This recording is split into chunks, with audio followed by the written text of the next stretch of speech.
Sí. Buenas noches, sí, podemos dar inicio a la conferencia. Bienvenidos a nombre del Colegio Regional de Licenciados en Administración y el Gobierno Regional que tienen a cargo el ciclo de conferencias. El día de hoy tenemos la conferencia relacionada al martes tecnológico. Le doy el pase al encargado, el ingeniero Eder Zapata, para que pueda hacer la presentación del facilitador del día de hoy. Ok, muy buenas noches con todos. El día de hoy, denominado Martes Tecnológico, en el marco del ciclo de conferencias virtuales, el Gobierno Regional Piura, a través de la Sugerencia Regional de Promoción de Inversiones de la Gerencia Regional de Desarrollo Económico, en coordinación con el Colegio de Administradores de Piura, ha organizado este ciclo de conferencias virtuales, que tiene como objetivo promover la inversión productiva en la región Piura. A continuación daremos la participación de la señorita Lorena Puriguamán Vallejos para que nos dé a conocer los alcances para la certificación por parte del Colegio de Administradores. Sí, buenas noches. El Colegio Regional de Licenciados en Administración avala con la certificación al ciclo de conferencias que dice copy, en tres modalidades. No, la primera modalidad es a través de certificación de conferencia individual, que es por 4 horas, y el costo es de 10 nuevos soles. La segunda modalidad es como módulo temático, para lo cual el participante debe de acreditar haber asistido a las 21 semanas, 21 sesiones, dependiendo de la temática, ¿no? En este caso, todos los martes tecnológicos. El costo es de 100 soles por 80 horas académicas. Y la última modalidad de certificación es a través de una especialización, donde el participante debe de haber acreditado participar en las 21 semanas, en las 5 temáticas, ¿no? Un 70% de participación para que pueda obtener la certificación como especialización por 400 horas a un costo de 400 soles. Ese es todo lo que es en tanto a la certificación por parte de Corlas Piura. Bien, bueno, el día de hoy damos inicio a la conferencia denominado Martes Tecnológico, la Sugerencia Regional de Promoción de Inversiones, pensando en el beneficio económico financiero de la población piurana en general. Les informamos que durante el desarrollo de nuestro ciclo de conferencias virtuales tendremos la participación de diversas entidades financieras de la región, que nos ayudarán a conocer más sobre los productos que estos ofrecen y de esta manera poder conocer y acceder a algunos de ellos. En esta ocasión tendremos la oportunidad de contar con la participación del ingeniero José Alberto Ato Mendivis, quien nos brindará una ponencia sobre tecnología en la producción y reproducción de camélidos sudamericanos. El ingeniero Ato Mendivis es catedrático de la Universidad Nacional de Piura, egresado de la Universidad Agraria de La Molina, con estudios de posgrado en producción animal, estudios doctorales en ciencias ambientales. Actualmente él ejerce la docencia en la Universidad Nacional de Piura, así como también en la Escuela de Posgrado de la Universidad Técnica Estatal de Quevedo. Muy bien, doy pase al ponente, el ingeniero José Ato. Bienvenido, ingeniero. ¿Puede iniciar su ponencia del día de hoy? Muy buenas noches con todos. Espero que me estén escuchando. Es una satisfacción poder reunirme con ustedes y aportar en algo acerca de lo que pueden ser los camélidos, tanto a nivel nacional y principalmente lo que es Piura, ¿no? Dado que Piura también tiene un ecosistema bastante similar a lo que es las praderas altoandinas y es el hábitat donde se desarrollan estas especies y otras especies difícilmente pueden adaptarse, ¿no? Entonces ahí tenemos todo un hábitat, ¿no? Favorable para aprovecharlo a través de estos animales. Y me siento complacido de haber sido invitado. Lástima que ha sido el día de ayer que me ha pasado la voz, y armar una conferencia de un día para otro es un poco complicado, pero por lo menos he traído algunas cosas de lo que he tratado de captar, de lo que se quiere hacer, ¿no? Bien, voy a empezar a hacer la presentación. No manejo mucho el Zoom, así que si me equivoco por ahí, ustedes me van a... Es compartir pantalla, yo manejo más el Classroom, que es el que trabajo. Y ahí, ¿qué hago? Entro acá, creo, me parece. Ahí tiene la aplicación atrás. Están viendo... Sí, sí se parece, ingeniero. Ah, bueno. Entonces, Ahora el audio, cortar el micro, por favor, de las personas. Se está acoplando el micro. vamos a hablar de la tecnología de la producción. Básicamente es aplicar, ¿no?, las técnicas que nosotros conocemos a hacer rendimiento o obtener rendimiento de una especie pecuaria, y en este caso los camélidos, ¿no? Representados básicamente por la alpaca, principalmente por la población, y llamas también en función a las poblaciones que tenemos. Si bien es cierto, hay otros camélidos que vamos a ver en el transcurso de la exposición, pero no es significativa su población. Además, los productos que se pueden obtener son muy pocos, por lo tanto, pues más nos centramos a trabajar sobre alpacas principalmente, ¿no? Y en el aspecto reproductivo también, mencionar algunos muy pocos resultados, en realidad son varios los que hemos podido en algún momento conversar, ¿no? He tenido la oportunidad de acompañar al doctor Wilfredo Huanca, que está trabajando bastante en esto, tanto en veterinaria como en la zona de Puno, en La Raya. Acompañado a algunos trabajos, pero no los he tenido a la mano del día de ayer para acá para poder compartirlo. Por lo menos creo que tengo aquí un resultado de inseminación artificial nada más, ¿no? Pero en todo caso, sí hay trabajos en reproducción en camélidos a nivel nacional, ¿no? Bueno, estas son las 4 especies de camélidos sudamericanos, ¿no?, que tenemos a nivel nacional o a nivel de América, básicamente, pues se llaman camélidos sudamericanos. Por el lado de acá arriba tenemos a las vicuñas, ¿no? Luego tenemos las alpacas, aquí casualmente tenemos las 2 razas que se trabajan o se conocen, los guanacos, que tenemos una población muy pequeña, ¿no?, en alguna parte de Ayacucho, otra parte de Moquegua, Tacna y en La Libertad, y en el caso de la llama, sí, pues tenemos una población bastante significativa, ¿no? Bueno, para hablar algo de taxonomía, simplemente, ¿no?, es una ubicación taxonómica, ¿no? Todos estos animales pertenecen al reino animal, ¿no? Son animales mamíferos de orden Artiodáctila y tilópodos, y del género, pues, varios, ¿no? Dado de que son 4 especies clasificadas a 2. En cuanto a antecedentes, ¿no?, de ancestrales de estas especies, si bien es cierto, ¿no?, la aparición de los camélidos, de acuerdo a las informaciones bibliográficas, ¿no?, tiene aproximadamente unos 6 millones de años de haber aparecido estos animales, y de haber migrado de América del Norte, haber migrado la tribu Lamini a América del Sur, y la Camelini a a África y al Asia.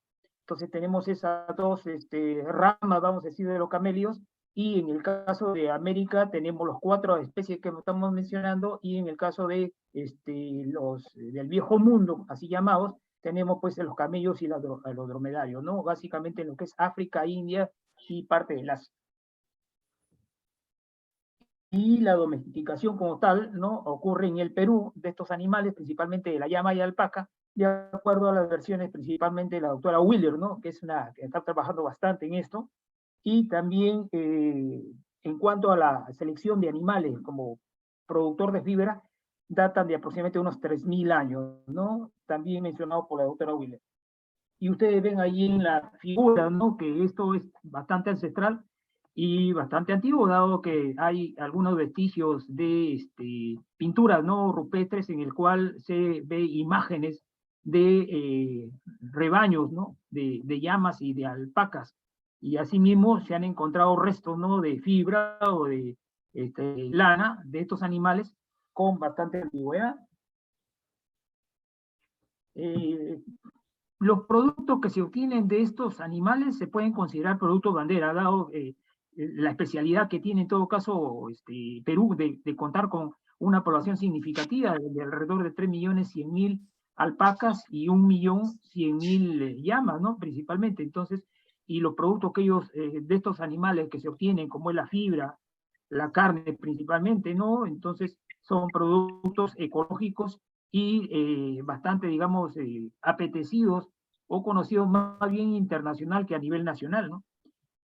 Bueno, esto es un legado que tenemos de los antepasados. Se hablaba de que en la época de los incas, ¿no? Habían grandes rebaños de llamas, principalmente porque utilizaban esto como animales de carga o de transporte, y luego también gran cantidad de llamas, de alpacas. Lamentablemente en la actualidad, pues, esta población se ha diezmado y apenas tenemos, pues, las cantidades que hemos mencionado, ¿no? Y vean ustedes que esta población importante, ¿no? De 23 millones de llamas y 8 millones de alpacas, básicamente servía para todos los habitantes del imperio, ¿no? Se hablaba en esa época de 10 millones algunas características o, digamos, generalidades que podemos mencionar. Bueno, el auge de estas especies y el aprovechamiento básicamente se da desde la época pre-inca y la época inca, ¿no?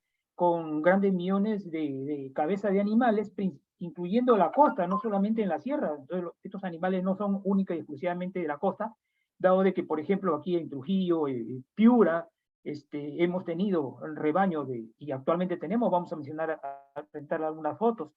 Lamentablemente esto fue dejado de lado al llegar a los españoles, ¿no? Porque trajeron especies foráneas para esa época, como son los ovinos, y encontraron acá los camélidos y de alguna forma se asustaron los españoles, ¿no? Porque le llamaron, pues, que eran unos ovinos gigantes, les mencionaban, ¿no? Que habían encontrado unos ovinos gigantes y eran los camélidos. Pero como ellos no los conocían, entonces todo, lógicamente, pues no eran, digamos, algo que ellos iban a apreciar, ¿no? Bueno, en todo caso, estos animales fueron desplazados, dado que inclusive la misma población fue desplazada a zonas, en el caso, fueron relegadas a zonas eriazas, a zonas, digamos, altoandinas, en los Andes, donde los animales llegaron a adaptarse, ¿no? Y posteriormente la caza indiscriminada, básicamente por la fibra, pues entonces puso a estos animales al borde de la extinción, tanto así de que las vicuñas sí han llegado a ser o a estar en peligro de extinción, y recordemos de que en la década del 70, 1970, se tuvo que hacer un proyecto porque solamente teníamos 10.000 vicuñas a nivel nacional, ¿no? Siendo un animal cuya fibra, pues, es extraordinaria, y estamos hablando de aproximadamente unas 12 micras, ¿no? De finura, que es una de las fibras más finas que hay. Y se hizo un proyecto en Pampa Galeras, ¿no? En Ayacucho, y se llegó a repoblar, ¿no? Aproximadamente 90.000 vicuñas que, dado de la cantidad de animales y el sobrepastoreo que se empezó a notar allí, tuvo que extraerse poblaciones y llevarlas a otros lugares. Entonces, ¿esto qué trae consigo? Trae consigo en el sentido de que si hay algunos programas, ¿no? Hay algunos proyectos sistemáticos, ¿no? Responsables en cuanto a el cuidado de algunas especies que pueden estar en peligro, entonces simplemente vamos a conseguir los objetivos, como es mantener las poblaciones e incrementar esas poblaciones. Bueno, en cuanto a la actividad sexual, son animales que tienen cierta estacionalidad, no es la estacionalidad como pueden ser los ovinos o los caprinos en climas fríos, no, muy distintos. Sin embargo, tienen una estacionalidad de todas maneras, ¿no? Con una época de presencia de celo, con un celo inducido. Entonces quiere decir que si no hay monta, no va a ovular en todo caso el animal, y que dado así, entonces las preñeces van a ser seguras, y si el animal en todo caso tampoco no está con el macho ahí, el celo puede durar varios días, ¿no? Entre 35 a 45 días de animal celo, con algunas interrupciones. Entonces, esa fisiología es totalmente distinta, y esa fisiología es lo que se está estudiando para tratar de conocer más acerca de la reproducción de estos animales, ¿no? Ahora, tanto es las características y las cualidades de estos animales que otros países se han interesado en esto, y encontramos ya, por ejemplo, Inglaterra, Estados Unidos, Nueva Zelanda, Australia, grandes rebaños de estos animales. Y ojo que Australia y Nueva Zelanda están trabajando bastante bien en cuanto a evaluar parámetros de rendimiento, parámetros, estandarizar algunas características, por ejemplo, la finura de la fibra. el doctor Rigoberto Calle, considerado el padre de la ovinocultura nacional, él le llamaba a la finura de la fibra de los camelios una finura de hambre, básicamente, o sea, era una respuesta de los animales a las limitaciones nutricionales que habían en las praderas altoandinas. Entonces, una forma de, digamos, de adaptarse era afinando su fibra. Pero si en época de mayor producción forrajera, ¿no? Mayor disponibilidad y calidad de alimentación, entonces se engruesa la fibra, ¿no? Lo cual, pues, en realidad no es una característica permanente. Y precisamente los neozelandeses están trabajando en eso, ¿no? Tratando de que esa característica de finura de fibra, diámetro de fibra, se mantenga independiente de la alimentación. Y si lo consiguen, lógicamente, pues será pues algo bastante espectacular, ¿no? Bueno, se utiliza no solamente para los productos que hemos señalado, sino también para programas de terapia y uso, digamos, para mascotas, ¿no?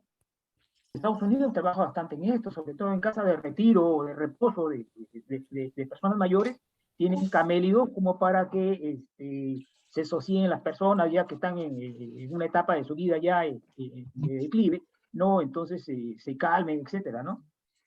Ahora, ¿hay posibilidades de exportación de estos animales? Sí, pues pero es un reto, ¿no? Un reto trabajar bien. Y conversaba en un evento de camélidos en Cerro de Pasco con un expositor de La Molina, un compañero, el doctor Gustavo Gutiérrez, y le hablaba de las oportunidades que tenemos en Piura, el ecosistema que tenemos en Piura, y dado de que es un nicho donde no se ha metido propiamente camélidos, no se ha, vamos a decir, manoseado, si vale la palabra, el tema de los camélidos en la región, entonces Piura podría considerarse o establecerse un centro de producción de reproductores, ¿no? Y de aquí conseguir los reproductores sin mandarlos a otros sitios. Bueno, el hábitat es bastante alto, 3.800, 4.000 metros sobre el nivel del mar, y estas condiciones de este hábitat en realidad pues es difícil para otras especies, ¿no? Por la altura, en algunas zonas deficiencia de agua, donde no se hace ganadería y tampoco en algunos casos no se hace agricultura. La única forma de aprovechar estos espacios es básicamente a través de la producción animal de los camélidos. Que consideramos una persona Ya muy inteligente. conocemos la población, Perú posee el 90% total de estas especies. No cabe duda. Ahora, son considerados animales ecológicos. Por eso porque forma los camélidos premio. tienen Y en recuerda siempre, por planta cada pega de una premio. llamada No solo ahorita. almohadilla plantar. Lo que nosotros conocemos, por ejemplo, las cabras, las ovejas, las vacas, tienen esas pezuñas, ¿no? Bastante duras, ¿no? Córneas. Igual en el caso de los caballos, pero en estos animales no, estos tienen una pezuña, quizás la parte del borde es dura, pero la parte del centro es totalmente suave, ¿no? Y si uno coge un animal, yo no sé si han tenido ustedes la oportunidad, en todo caso los invito a la universidad, ahí tenemos los camélidos, y ustedes pueden tocar, ¿no? La parte de abajo, sentirla, que es básicamente es suave en comparación. Es dura, lógicamente, para las piedras, para las espinas, pero es suave con respecto al piso. Entonces es considerado un animal ecológico, y la forma de caminar que tiene el animalito, ¿no? Como que la forma de espacio de ballet, pasito para adelante, pasito para atrás, ¿no? Es espectacular verlos a estos animales como caminan, y no sé si pueden notar la foto de aquí, porque yo no la noto mucho porque tengo aquí la exposición, pero vean la huella que deja, ¿no? O sea, una huella en la cual no disturba el suelo, no rompe la estructura, por lo tanto, pues, no va a dañar como si la vaya a dañar la vaca, el ovino que clavan la pezuña, ¿no? Especies nativas importantes que aprovechan eficientemente los escasos pastos naturales y van a dar fibra, ¿no? Y otras producciones. ¿Cuál es la importancia de estos animales, no? Cumplen un rol importante en la seguridad alimentaria de estas poblaciones, ¿no? Las poblaciones altoandinas básicamente son las que se alimentan de estas especies. Si bien es cierto, muchos nosotros no han consumido, yo personalmente sí he consumido carne de alpaca, ¿no? Tanto en La Molina como en Puno, en los congresos que he ido, Huancayo, ¿no? En Cerro de Pasco. Entonces, lógicamente, como para tener una mayor cultura, probar esos alimentos que para nosotros pueden ser exóticos, pero al mismo tiempo nutritivos, ¿no? Por ejemplo, para aguantar el frío allá en Cerro de Pasco, un caldo de carne de alpaca, pues en realidad pues, da mucho más energías, calorías para contrarrestar el frío. Y esto es básicamente la alimentación de estas poblaciones. es un recurso natural renovable, ¿no? Ocupa espacios donde otros animales difícilmente, ¿no? O casi nunca van a poder entrar. Además, constituye un recurso genético porque tenemos una población importante como para pie de cría. Es importante asociar porque mucha gente campesina está alrededor, o su economía gira en torno a estos camélidos. Es una importancia cultural, ecológica, económica y ambiental. Como le he dicho, pues, entonces no disturba el suelo, ¿no? Y lógicamente le va a generar, pues, un ingreso, ¿no? La carne es de extraordinaria calidad, es una fuente proteica, estamos hablando en promedio de 23 y 24% de proteína, creo que es una de las carnes de mayor nivel proteico, ahorita lo vamos a ver, y bajo porcentaje de grasa, ¿no? O sea, el colesterol es mínimo con respecto a otras carnes. Fibra en realidad de bastante calidad por la finura, ¿no? Y con una variedad amplia de colores, ¿no? Es un medio también de carga para, acuérdense de que en la época de los incas no habían vehículos y la forma de transportar, ¿no? Su carga, ¿no? Su maíz, etcétera, era a través de estos animales. Una llama carga en promedio de 20 a 25 kilos. Entonces, con 10 llamas ya estaban cargando, pues, 250 kilos, ¿no es cierto? Por otro lado, la importancia social radica también que es como una fuente de energía, porque allá en la zona, en la Puna, no hay mayor, digamos, disponibilidad de leña para cocinar. Entonces, en los camélidos tienen todo el estiércol, ¿no? Que es fibra, básicamente. ¿Y cuál es la ventaja, no? O la característica de que los camélidos preparan sus propios estercoleros, es decir, no riegan las heces como los otros animales que van por el campo regando. Ellos preparan sus estercoleros y todos van allí y allí depositan sus heces. Entonces facilita la recolección del estiércol, ¿no es cierto? Para utilizarlo. Ahí tienen todo el derecho. Y Cuando ya los que hacen la campaña... y básicamente, y el producto de estos camélidos son los que sufrieron marginación. Le llamaban carne, los españoles le llamaban carne de indios, ¿no? Entonces, de manera peyorativa, no la consumían. Lo único que era aprovechar nada más la piel o la fibra. Habían prejuicios, ¿no? Acerca de la condición o de la calidad de la carne, más que todo por información que hasta el siglo pasado, ¿no? Son especies que provocaban la sífilis, ¿no? O que eran portadores de triquina, pero recordemos que en esa época los españoles, ¿no? De la dominación española, había sífilis, lógicamente por cuestiones de promiscuidad, ¿no? Y por cuestiones de falta de higiene, no por el hecho de que consuman este tipo de carne, ¿no? Recientemente, después, estudios en universidades en el país, ¿no? Y en el extranjero, se demostró que no, estas carnes no eran, digamos, perjudiciales desde el punto de vista de contraer enfermedades. Y ya el año 95, ¿no? La carne camélido ya se ingresó al reglamento tecnológico de carnes. Quiere decir que ya dentro de un reglamento, una normatividad acerca de las carnes y el consumo de carne, ya se puede carne de camélido, ¿cierto? Y bueno, lo que falta en todo caso es estándar de comercialización, trazabilidad para acceder a los mercados, ¿no? En forma contraria, ¿no? A lo que es la calidad, o sea, una gran calidad que puede ser de la carne de llama o alpaca, el consumo básicamente es bajísimo. Básicamente en los medios urbanos, en la zona urbana no se consume. ¿Dónde se consume este tipo de carne? Básicamente en los pueblos jóvenes o en los pueblos donde crían estas especies.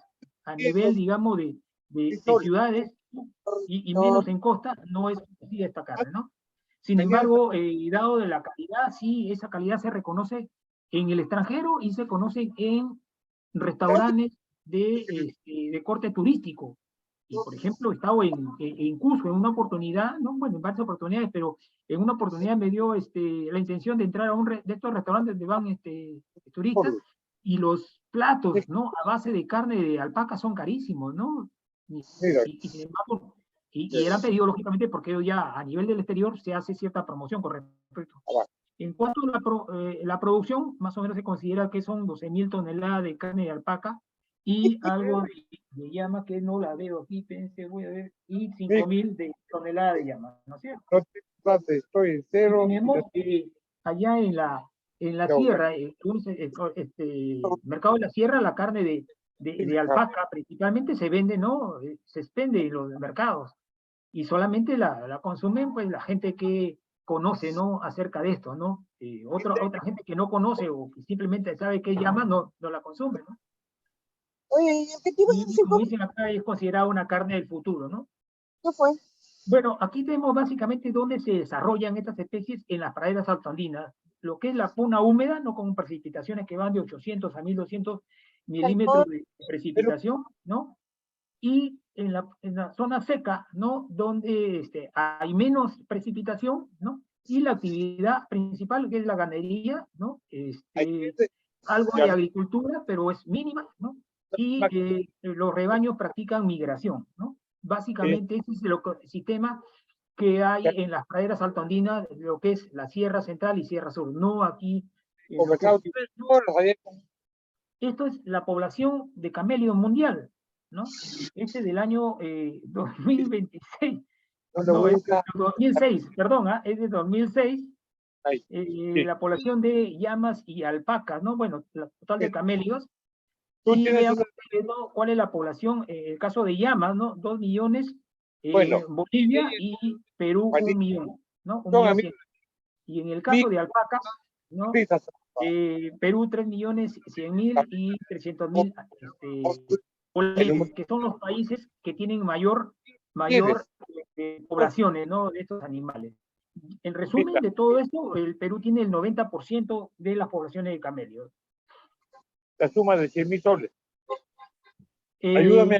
Bueno, aquí hay otra población también del año 2006, otra población mundial, pero específicamente de alpacas, donde no solamente se incluyen algunos países de acá de la región, sino a nivel mundial. Y vean ustedes, Bolivia, ¿no? Australia, ¿no? Y Nueva Zelanda, no tienen países. Ahora, Australia, la vez pasada estaba leyendo un reporte de las autoridades de Australia que ellos señalan para el 2030, ¿no? 2030, si mal no recuerdo, 2025, deberían tener ellos 1 millón de alpacas. Vean ustedes, ¿no? A eso tienden, ¿no? Entonces promueven la investigación, promueven la crianza y ya se proyectan a tener 1 millón de alpacas. Entonces quiere decir que con el tiempo, si nuestras poblaciones van disminuyendo y ellos se van incrementando, entonces con el tiempo vamos a tener que ir a buscarles, ¿no? A comprar reproductores allá en Australia. Bueno, estas son las poblaciones de las alpacas en nuestro país. También es de una época del año 2004. En las alpacas hay dos razas, la raza Suri y la raza Huacaya, ¿perfecto? Bueno, las diferencias son bastante claras. Vamos a ver aquí unas fotos, ¿no? Las poblaciones principales, o quizás el 90% de la población es Huacaya, ¿no? Que es la más conocida, que es la de mecha corta. En cambio, Suri, que es que tiene una fibra bastante larga, que puede llegar a medir 50 centímetros, ¿no? Y que cae hacia los costados, solamente es el 10%. Y lamentablemente, aquí sí habría que estudiar, ¿no? O se está estudiando porque en realidad a nivel de camélidos hay bastante mortalidad, ¿no? Solamente entre el 35 a 40% de los nacimientos son los que se logran. Y en el caso del Suri, ¿no? El Suri es bastante bajo lo que se puede lograr. Por lo tanto, se tiene que trabajar mucho en el tema de el manejo reproductivo. Claro, mierda. Claro, come bastante. Esto es, voy a poner esto acá abajo. Los principales productos, ¿no? La carne que se puede consumir, si estamos en la sierra, podemos encontrar carne fresca de camélidos. En los mercados y acá en la costa, si conseguimos en alguna oportunidad en Lima, por ejemplo, el mercado central, el mercado de la Parada, conseguimos carne de camello, es carne seca, ¿no? Seca al aire, ¿no? No al sol como el otro, no es cecina. Nosotros tenemos esa carne que tenemos acá en Piura, es la cecina. Este es el charqui o chalona, que es la carne seca, secada, valga la redundancia, al aire, ¿no? Y no necesariamente es tan delgada como la cecina, cuando nosotros hacemos lonja de cecina para que se sequen, ¿no? Ellos no, ¿no? Y se puede utilizar como en embutidos, en diferentes clases de embutidos, la fibra para vestimenta y los cueros para las artesanías. Y los colores, pues, son bastante variados, ¿no? Se habla más o menos de una tabla de 22 colores, ¿no? Y tonalidades. A ver, esto se me... ¿Se colgó esto, jóvenes? No puedo yo moverlo. Ah, aquí está. Aquí está ya. Bueno, para ver algunas bondades de los camelios, ¿no? Vean ustedes la composición de las carnes y en relación a otros animales. Estamos hablando de acuerdo a estas fuentes, ¿no? Bueno, en algunas fuentes hablan de 23 y 24% la carne de alpaca. Bueno, esta fuente fue 21%, casi 22%, y la llama 23% en cuanto a la proteína, si consideramos como uno de los principales nutrientes, ¿no? Y en comparación a otras carnes, ¿no? Pollo, pavo, vacuno, cerdo, ¿no? Ovino, son las carnes que tienen mayor contenido de proteína. Y si lo comparamos en cuanto a la grasa, también, ¿no? Eso es la carne, digamos, más sana, si consideramos que la grasa a veces puede ser perjudicial, tiene menos grasa que las otras especies, ¿no? El vacuno y el cerdo son las que tienen mayor cantidad de grasa. Y en cuanto al colesterol, ¿no? La carne de alpaca es una carne totalmente sana, ¿no? Cuyo problema, ¿no? Para el tema de la aterosclerosis, pues no tendría ningún problema, ¿no? A veces nosotros nos privamos de comer carne, ¿no? Por el tema de la grasa, del tema del colesterol. Bueno, en este caso, pues, con estos animales, ¿no? Con la carne de llama y alpaca, pues no tendríamos ningún problema, ¿no? Y en cuanto a el diámetro de fibra, ¿no? Que es el otro producto importante, vean ustedes el diámetro de la fibra, que en el caso de la alpaca estamos hablando en promedio de 10 a 12 micrones o micras, ¿no? La llama, sí, la fibra de llama es un poco más gruesa. La vicuña es una de las fibras más delgadas, en comparación también a otros, como por ejemplo el ovino merino, la cabra de Angora, que tiene una fibra, ¿no? El mohair, que es una fibra también muy cotizada en el Asia, el guanaco y otros ovinos en promedio, ¿no? Porcentajes, ¿no? De color. A ver, porcentaje de colores, ¿no? Vean ustedes los colores que priman aquí, no con, lógicamente, las tonalidades.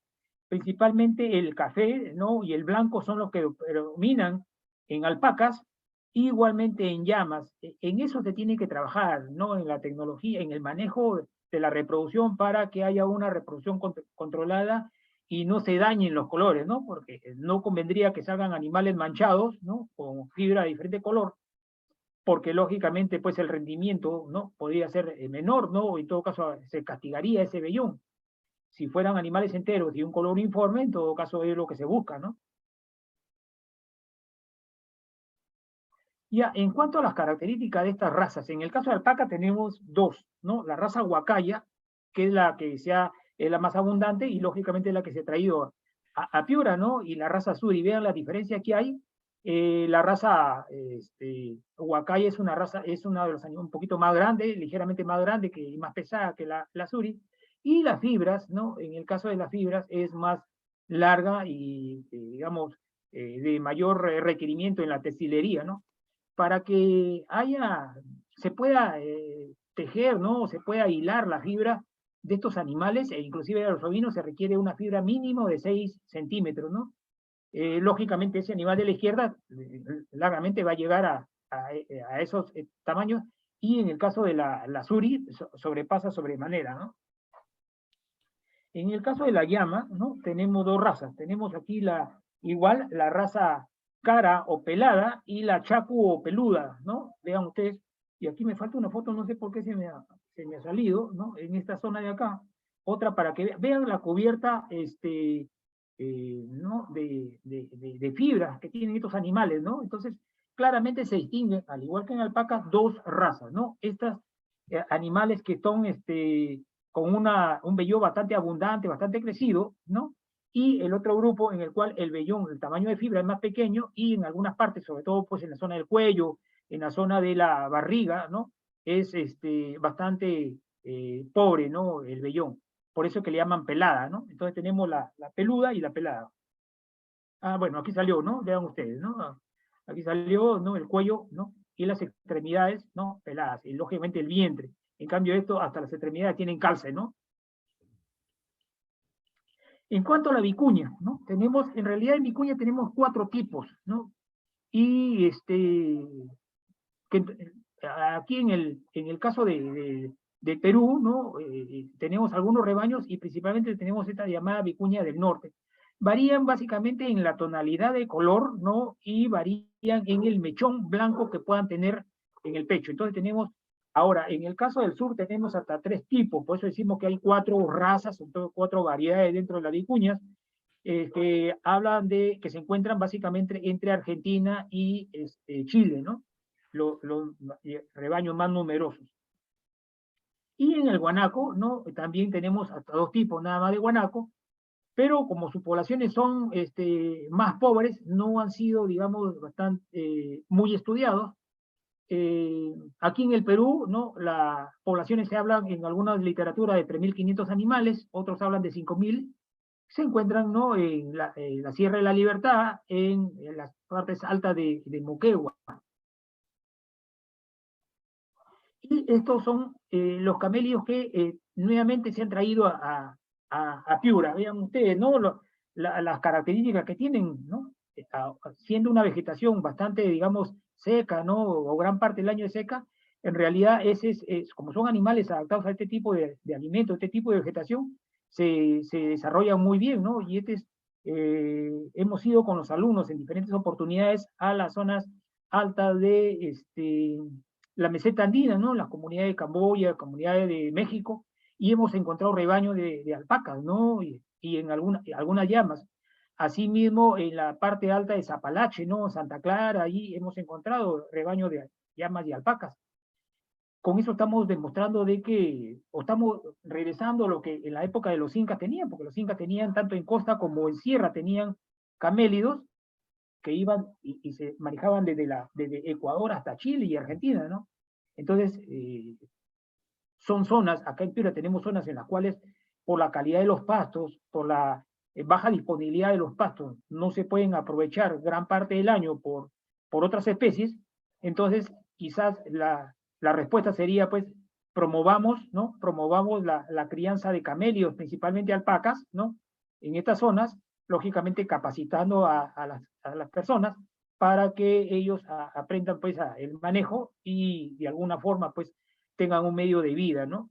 Aquí tenemos una señora, ¿no? En la meseta andina que nos ofrecía, pues, su vellón, le pedíamos el vellón para que los alumnos puedan hilar la rueca, ¿no? Y acá tenemos, por ejemplo, estamos, ¿no? Con un grupo de alumnos visitando a esas localidades. Entonces, aquí en Piura podemos decir que también van a funcionar los camelios.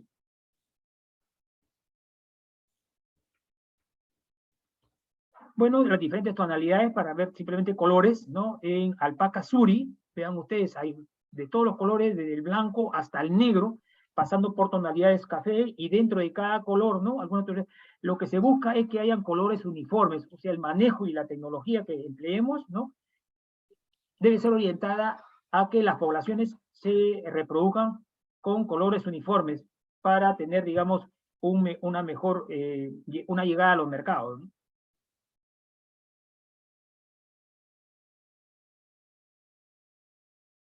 Igual en el caso de la alpaca huacaya, ¿no? También las tonalidades que se dan son similares, ¿no? Blanco principalmente hasta el negro, pasando por una gama de colores.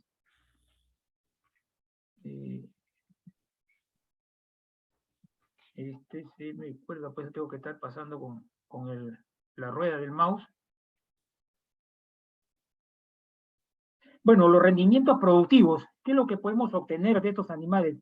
De acuerdo a los rendimientos promedios, ¿no? Que se obtienen, ¿no? De acuerdo a los inventarios, ¿no? Del ministerio, ¿no? La fibra producida en la alpaca, estamos hablando de 3.300 o 3.400 toneladas, ¿no? Fibra de alta calidad, de manera uniforme, básicamente para exportación, y en el caso de la llama, por ser menor la población, ¿no? 760 toneladas, ¿no? La producción por animal, ¿no? Habla de 5 a 6 libras en alpaca, el vellón, y llama menos, ¿no? Porque el tamaño de fibra es menor, ¿no? En cuanto a la carne, 8.200 toneladas por año en alpacas, 3.200 en llama. La producción de carne, ¿no? De carcasa, es la alpaca siendo un animal un poco más pequeño, ¿no? 33 kilogramos de carcasa en alpaca y 54 en llamas. El número de animales que salen por cada especie, estamos hablando de 300.000 en alpacas y de 100.000 en llamas. Y finalmente el peso biopromedio, ¿no? 60 kilos en alpacas y llamas 90 kilos. Vean ustedes que la llama es un animal mucho más grande, mucho más desarrollado, y que lógicamente nosotros allá, o la sierra nuestra, nuestros pobladores andinos, lo utilizan como medio de transporte para cargar sus productos, su maíz probablemente, su papa, ¿no? En Estados Unidos, ¿no? En Estados Unidos estaba yo en un evento en Cerro de Pasco sobre camélidos, y llegó un expositor que había estado en Estados Unidos, ¿no? Y trajo algunas informaciones, y trajo información de que allá en Estados Unidos, desde el punto de vista de la selección, ¿no? Han seleccionado a la llama y tienen llamas un poco más grandes que las que tenemos nosotros, vean ustedes, e inclusive le ponen silla, ¿no? Silla de montar, y que tranquilamente, ¿no? Se montan, ¿no? Los jóvenes, las damas, que puede servir como un medio de distracción, y básicamente, ¿para qué lo utilizan allá? Para medio de distracción, ¿no? Para paseos en los parques, etc. Entonces ya es un uso adicional que le están dando a ellos, ¿no? Y el rendimiento en carcasa, más o menos similar, ¿no? 55, 60%, mucho más que nuestros vacunos a nivel de sierra, ¿no? Entonces, no solamente pueden aprovechar mejor esos hábitats o esos temas difíciles, sino también que su rendimiento en carcasa es mayor. La ventaja de la carne que tienen, y aquí ojo que hay que ver para promover esto, ¿no? Es en realidad el bajo precio con respecto a otras carnes, el contenido proteico, el bajo contenido de grasa, bajo nivel de colesterol, alto en hierro, y posible cantidad considerable de ácidos grasos benéficos, ¿no? Ahora, como les decía, se puede hacer en variedad de usos, ¿no? Tanto fresca como seca y preparada en embutidos.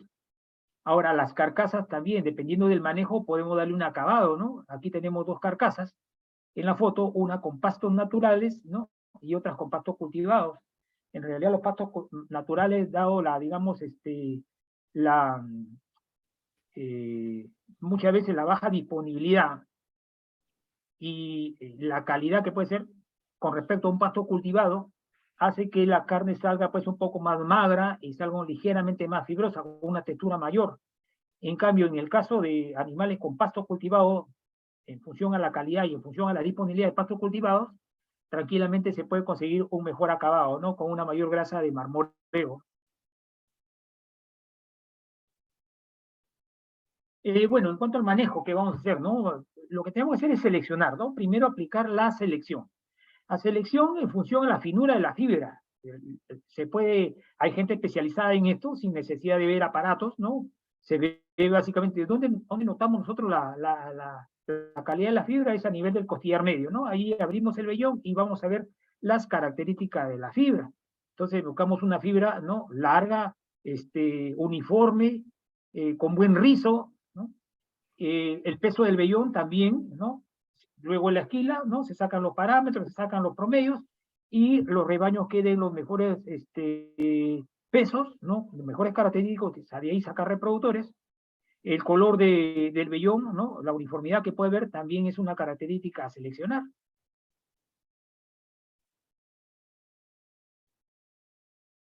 Entonces, seleccionamos en función de la raza, ¿no? De la raza sur y la raza huacaya.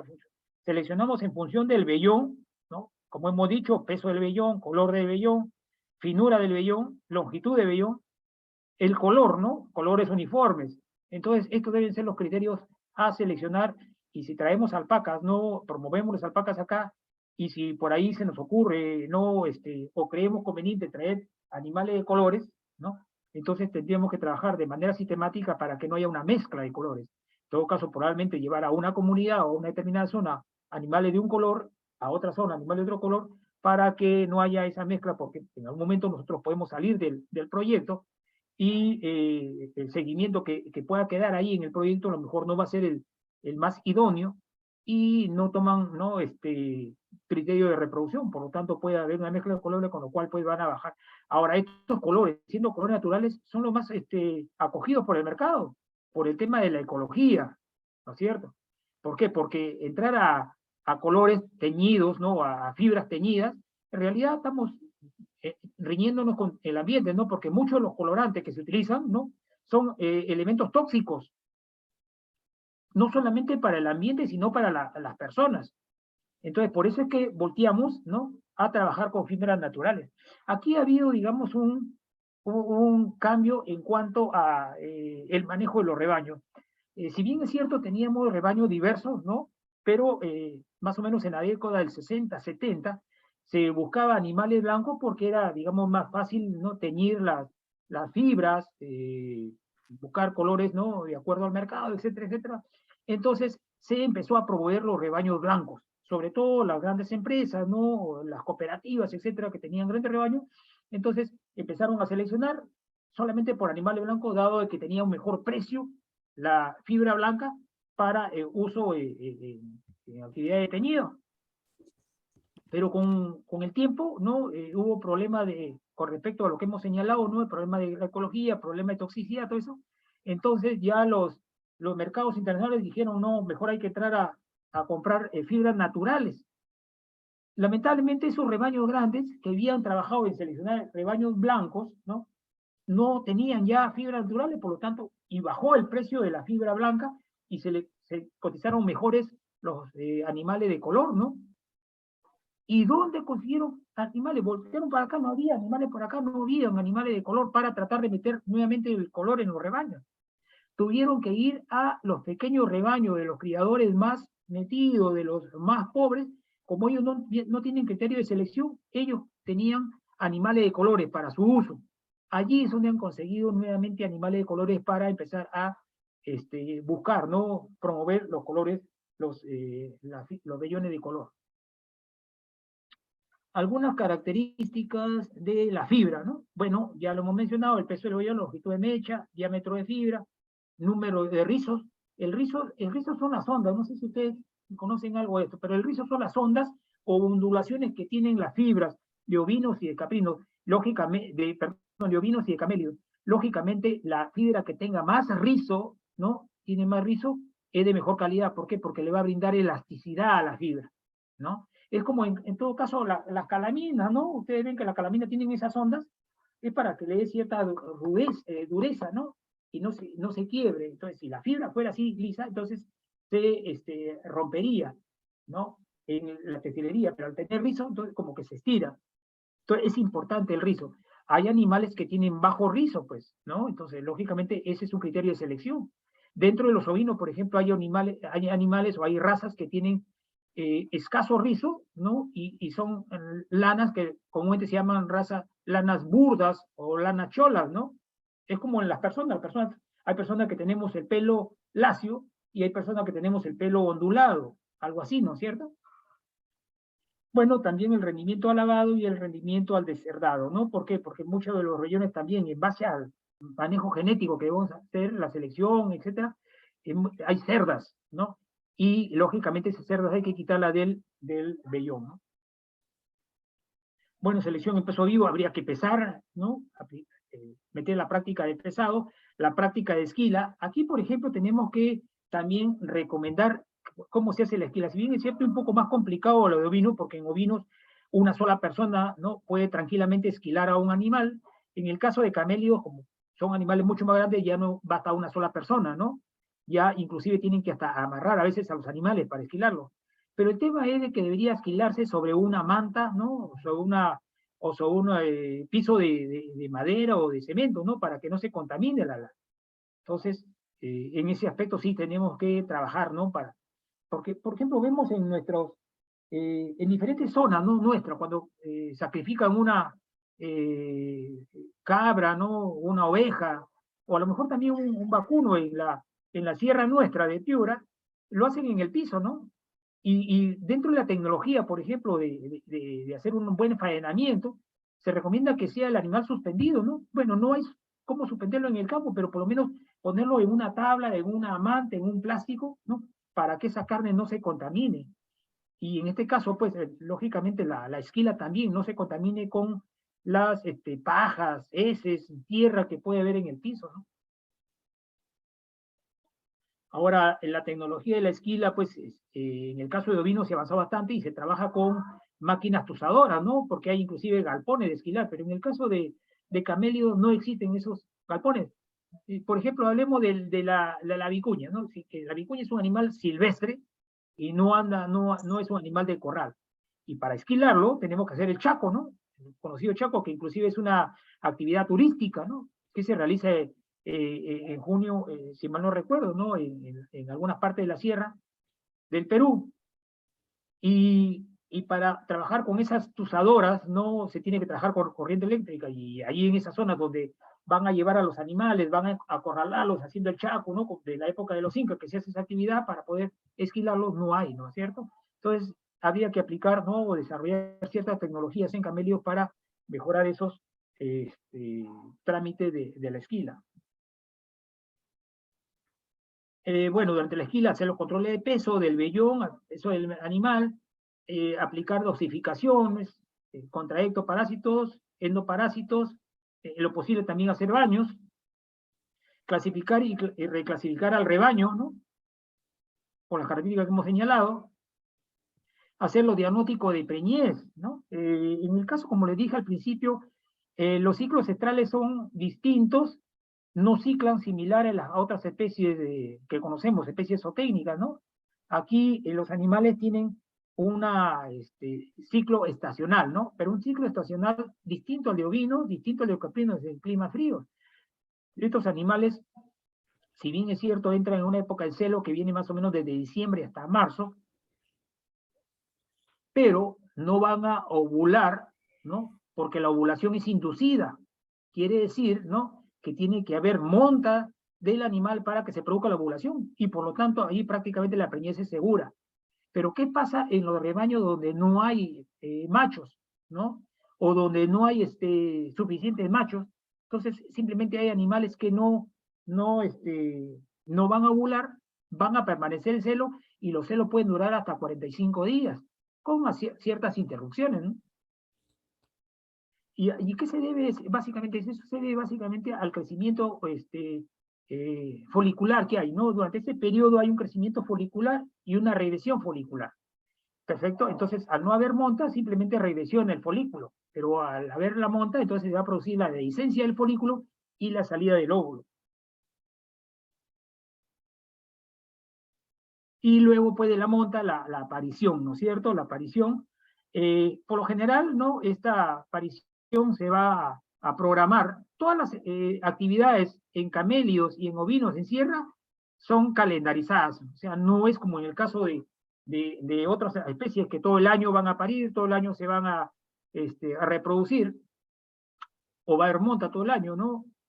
No, acá es una época en el año de monta, ¿no? Que básicamente es de la época de más o menos enero a marzo, empezando los celos en diciembre, y el siguiente año, ¿no? O a fin de año, dado de que la gestación, el periodo de gestación es de 11 o 12 meses, entonces al siguiente periodo se está produciendo y esto va a coincidir ¿con qué? Va a coincidir con los pastos, o sea, prácticamente el proceso de nacimiento, la aparición se da, ¿no?, acorde a lo que la naturaleza brinda. Hay pastos para que se dé la lactación correspondiente, ¿no? Bueno, otras actividades como la marcación, eso sería fundamental. Bueno, aquí empezando, si traemos a Piura nuevamente, ¿no?, promover la crianza en Piura de camélidos, entonces, siendo pues un programa en la cual se inicia con capacitación, sí podemos promover la marcación de los animales para que se lleven controles. Necesariamente tiene que haber controles y establecer registros, ¿no? Porque si queremos trabajar de manera sistemática para aplicar mejoramiento, tiene que haber registro. Si no hay registro, lamentablemente es poco lo que se puede hacer, ¿no? Y esto que dice aquí, el manejo de la reproducción, lógicamente hacer evaluación andrológica, ver, ¿no?, a los machos, hacer prolapso del pene, ver si hay testículos infantiles. Aquí en esta especie en realidad se presentan esos problemas, ¿no? Si no hay protrusión del pene, hay que tratar de estimularlo para que protuya. Y vean ustedes, ¿no?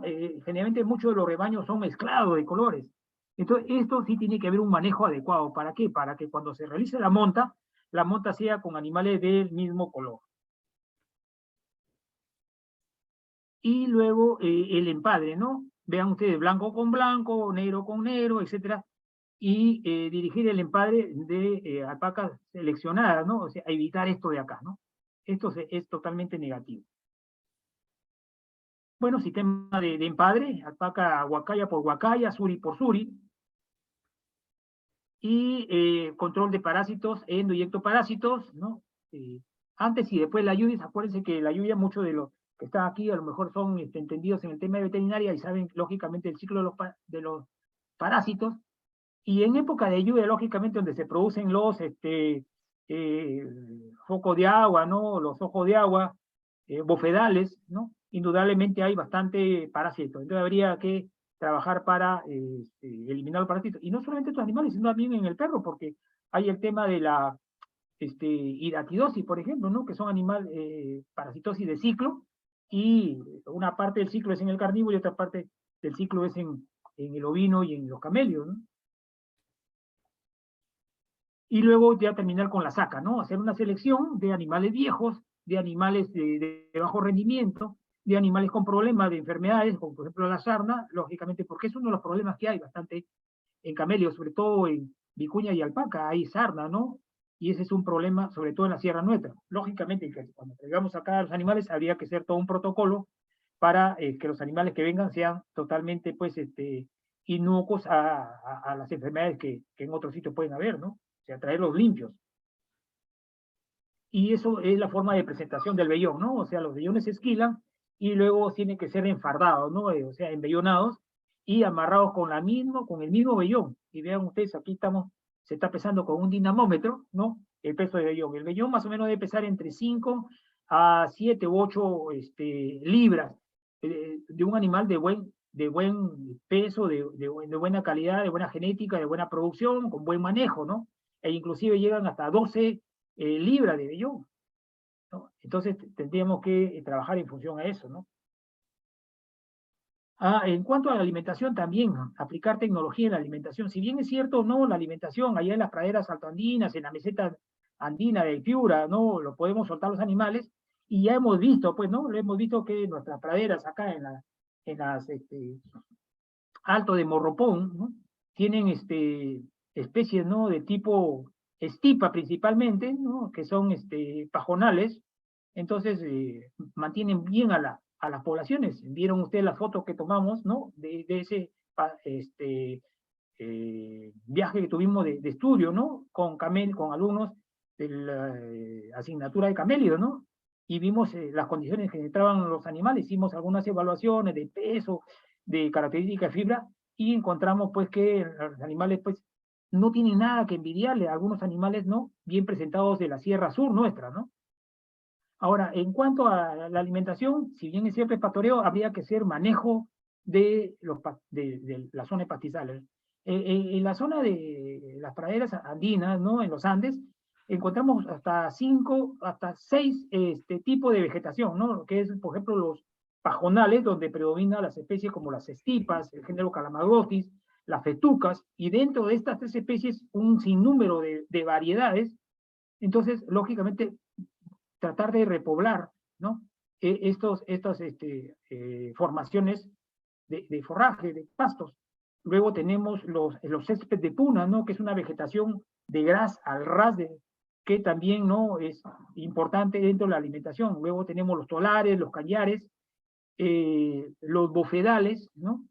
Que son diferentes formas de vegetación, algunas de las cuales, por ejemplo, bofedales hemos encontrado en las praderas altoandinas. Quizás se deberían, digamos, hacer un manejo con respecto a esto, conversar con especialistas para que nos ayuden a trabajar en esto, y que el sustento sea, ¿no? Bueno a lo largo del año, ¿no? Y vean ustedes lo que les decía, ¿no? Estados Unidos, Australia, Nueva Zelanda tienen animales, y el manejo que se les da a estos animales, ¿no? Es bastante, pues, extraordinario, si queremos llamarle así, ¿no? El cuidado, ¿no? El estímulo que tiene la crianza de camellos, sobre todo, bueno, quizá por lo que son pequeños rebaños, ¿no? Pero, bueno, algunos no tan pequeños, porque estamos hablando de rebaños de hasta de 50 animales, ¿no? En condiciones de semi-estabulada, ¿no? Porque los tienen parte de corrales y parte área de pastoreo. y lógicamente pues son animales engreídos, ¿no? En cuanto a la biotecnología reproductiva, ¿no? Bueno, ¿qué cosa es la biotecnología? Creo que todos entendemos, ¿no? Que es básicamente la técnica aplicada a procesos biológicos, ¿no? De animales y plantas, ¿no? Y en este caso, básicamente, hablamos del tema de reproducción, porque se emplea en diferentes campos, ¿no? Se emplea en medicina, la biotecnología, se emplea, qué sé yo, en la panificación, con el tema de los panes, las levaduras, en los vinos, etcétera, ¿no? Pero en este caso en la reproducción. Y por eso le he puesto acá que comprende las técnicas, ¿no? Que van desde la inseminación hasta la clonación, ¿no? Y todo el conjunto de ellas que permiten, ¿no? Una eficiencia en la parte reproductiva de los animales. Técnicas, ¿no? Que han sido, digamos, desarrolladas, ¿no?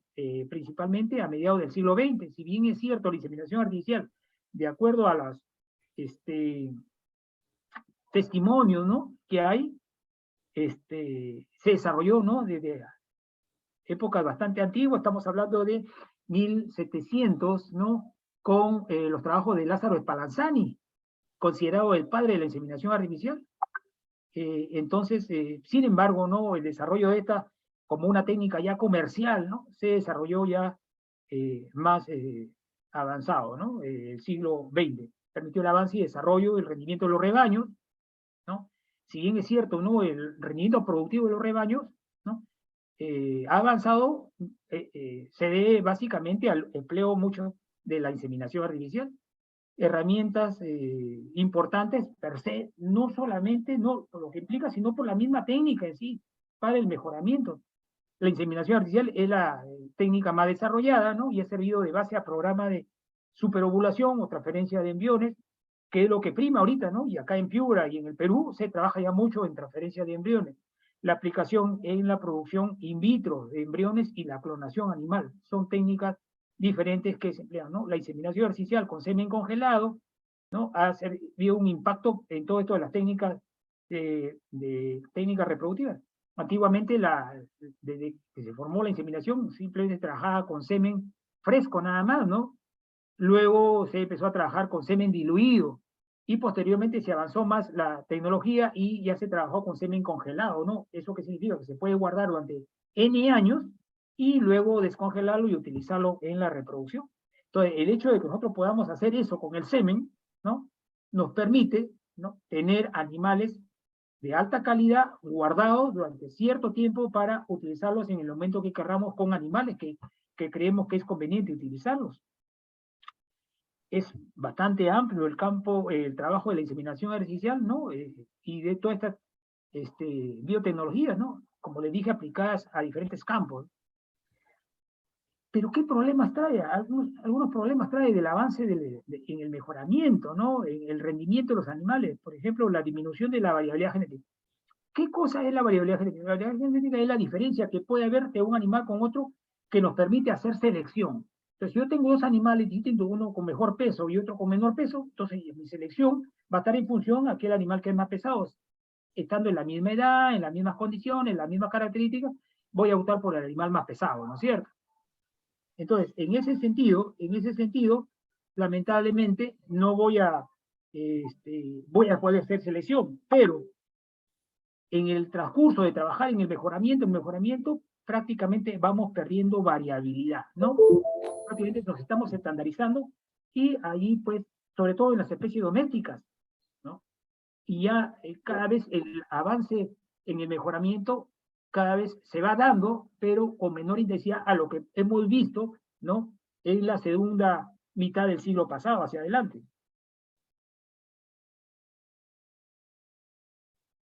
Aplicación de la biotecnología reproductiva. ¿Cómo se aplican esto? Lo que es la inseminación artificial y el trabajo con semen congelado. La inseminación artificial me parece que es la técnica, ¿no? Por excelencia de aplicado a la actividad reproductiva en animales domésticos. Por lo menos hasta ahora. Probablemente más adelante se perfeccionen otras técnicas y se puedan trabajar con otras técnicas, pero considero que ahorita la inseminación artificial es lo que más prima, lo que más nos trae, digamos, ventajas. Y hablando de las ventajas, ¿no?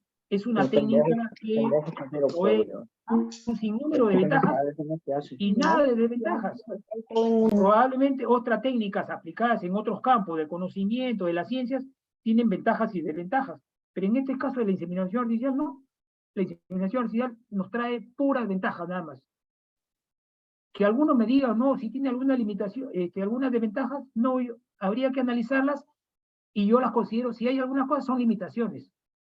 Limitaciones, por ejemplo, en el costo, porque si yo tengo un establo de 20 vacas, vamos a decir, yo quiero aplicar inseminación artificial, a lo mejor no puedo ponerlo porque es más caro ese, ¿no es cierto? Entonces, a lo mejor tengo que comprar la inseminación, pero estoy aplicando inseminación, que me sale más barato.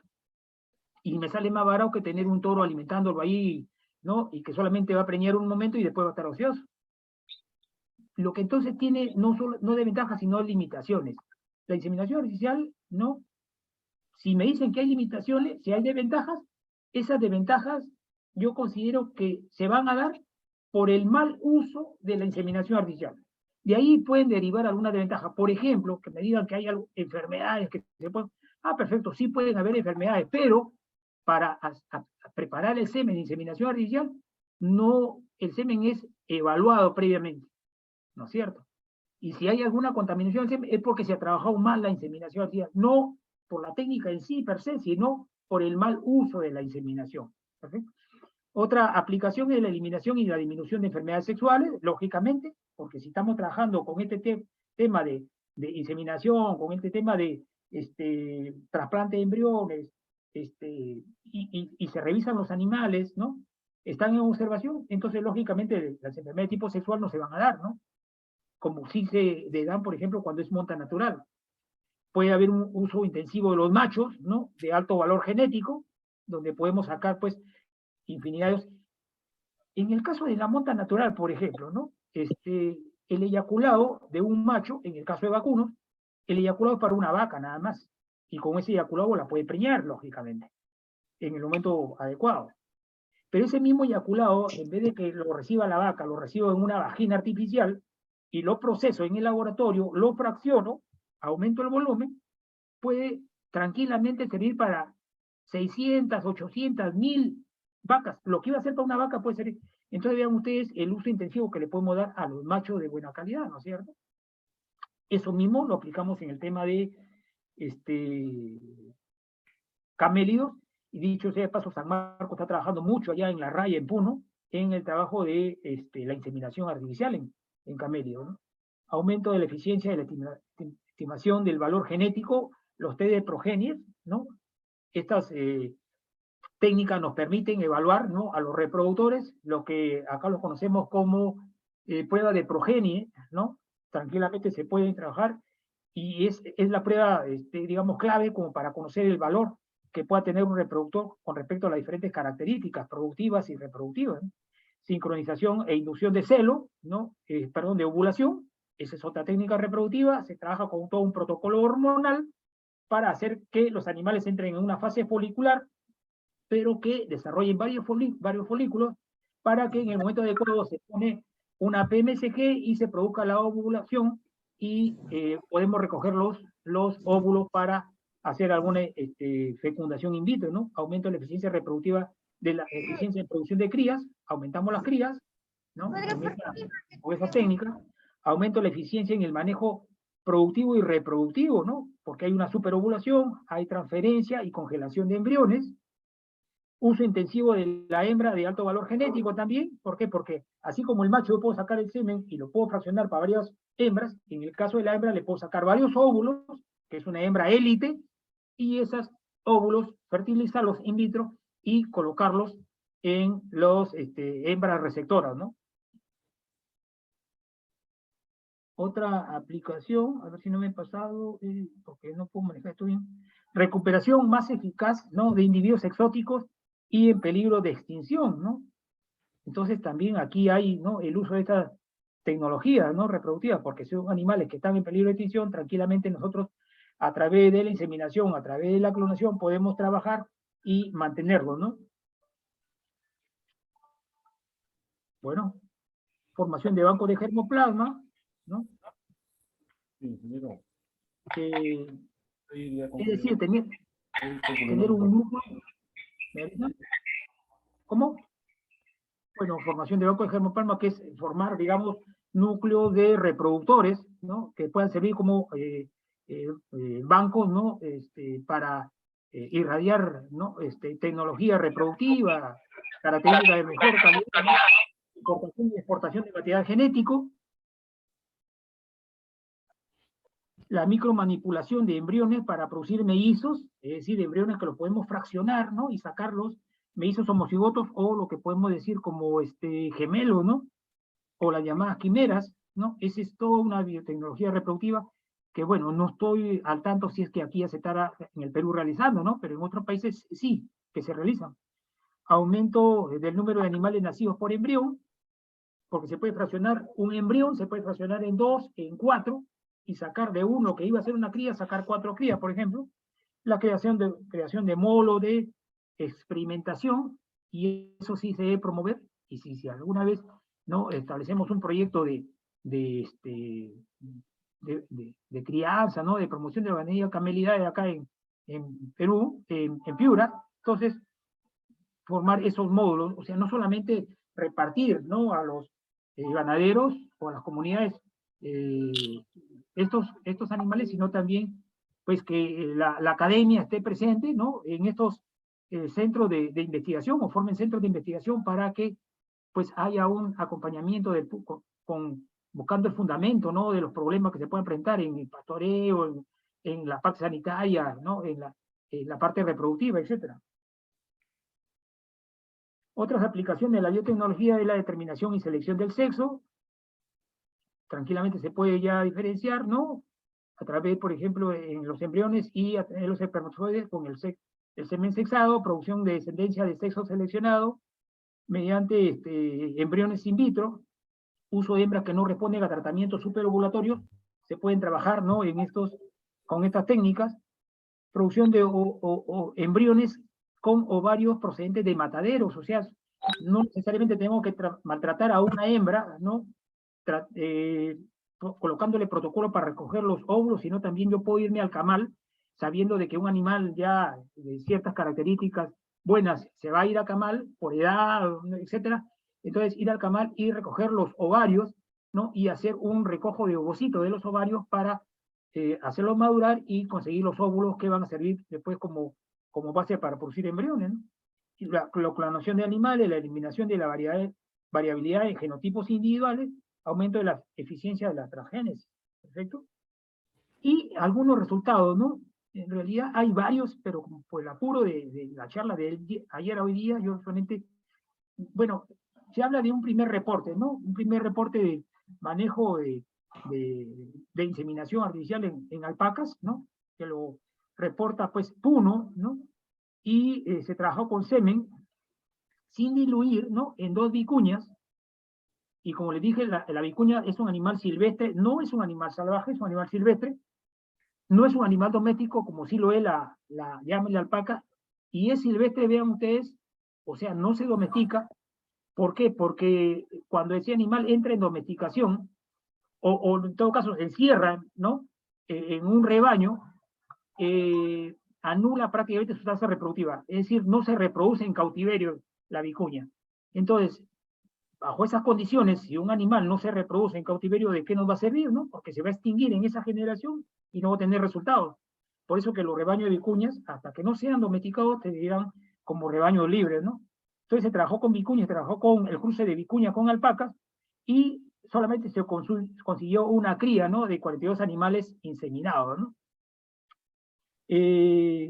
Luego, la tasa de preñez, en otra oportunidad, la tasa de preñez conseguida, ¿no?, en Puno fue un 73% con semen fresco, lo cual es bastante, ¿no?, depositando directamente en los cuernos, y un 67% con semen fresco, y 67% mediante la paroscopía, ¿no?, que es otra técnica, ¿no?, de biotecnología para, digamos, asegurar una mayor preñez, pero en este caso, ¿no?, bueno, ahí sí tiene desventajas, ¿no? Una de las ventajas, por ejemplo, de la paroscopía es que podemos introducir, si no trabajamos con una suficiente asepsia, podemos introducir, ¿no?, en el útero algunos gérmenes.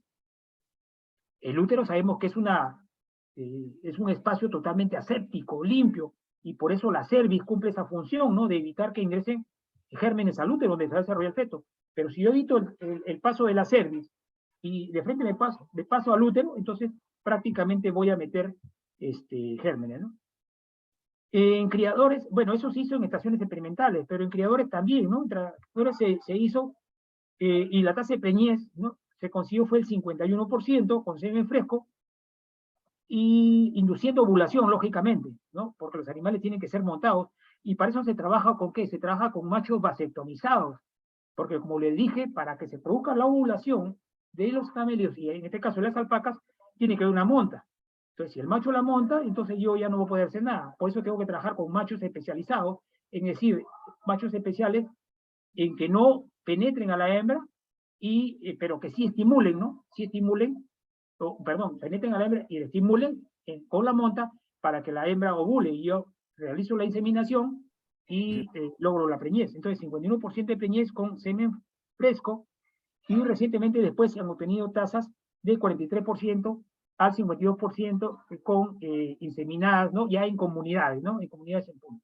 Perfecto, y creo que con eso, no sé, ya estamos terminando, bueno, y Sí, el sistema de pastoreo controlado, nada más tengo algunas fotitos acá, bueno, trabajar con inseminación artificial, ¿no? Transferencia de embriones, esto sí se está haciendo ya, bueno, y aquí en Piura tengo que informarles de que aquí en Piura ya hace más o menos 7 años, 8 años, hicimos un curso de transferencia de embriones con técnicos del ministerio, ¿no? Para técnicos del ministerio, en combinación con personal del 7, ¿no? De allá, 7 y del ministerio y de la Molina. Vinieron 2 técnicas, ¿no? A trabajar con nosotros y hicimos transferencia de embriones en ovinos. Formar banco de germoplasma, como he dicho, ¿no? O sea, pool de reproductores. Y hacer una transformación, ¿no? Ya tecnológica de la fibra, ¿no? ¿Y qué recomendamos, no? ¿Qué recomendamos que podía haber para el desarrollo de estos animales? Capacitación en los diferentes aspectos, promoción de crianzas, que el Estado compre fibra, porque a veces también, si producimos, ¿no? La fibra, a veces no hay en el mercado, sobre todo acá en Piura, que sería algo nuevo, no hay un mercado.